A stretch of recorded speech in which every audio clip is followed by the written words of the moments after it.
গত শুক্রবার উত্তর চব্বিশ পরগনার সন্দেশখালীতে গিয়েছিলেন ইডির তদন্তকারী আধিকারিকরা এবং সেখানে যাওয়ার পর শেখ শাহজাহানের বাড়িতে প্রবেশ করার সময় তাদের উপর হামলা হয়। সেই ঘটনার প্রেক্ষিতেই শেখ শাহজাহানের গ্রেপ্তারির দাবিতে আজ সুকান্ত মজুমদার নেতৃত্বে ভারতীয় জনতা পার্টির কর্মী সমর্থকরা নেজার থানার ঘেরাও অভিযানে যান এবং সেখানে যাওয়ার আগেই তাদেরকে থামানো হয়। আজকে তারপরে অবস্থান বিক্ষোভে বসে পড়েছিলেন সুকান্ত মজুমদার। কি বলেছেন সুকান্ত মজুমদার আমরা শোনাবো।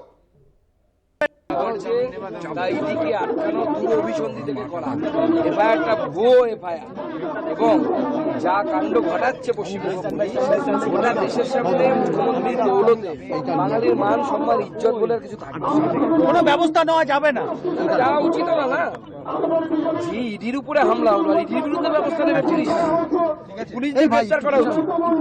ইডির উচিত পুলিশদেরকে তুলে নিয়ে যাওয়া, সবার আগে এখানকার এসপিকে তুলে নিয়ে যাওয়া উচিত। আমার কাছে খবর এলো যে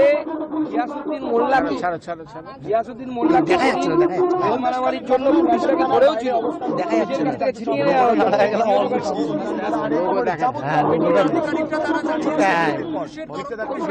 মাথাটা রাখো বাবুদা, তুমি তোমার ফ্রেম দেখো। একদম পুলিশ চেষ্টা করছে নির্দেশে যাতে ইডির অফিসারদেরকে আটকানো যায়, তাদের নামে মামলা দিয়ে।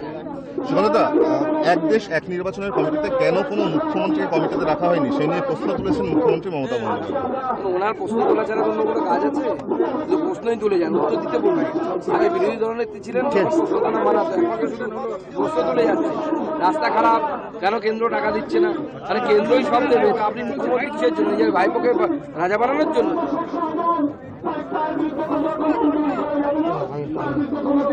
এবার ধরে রাখো, ওইভাবে থাকো। ইয়ে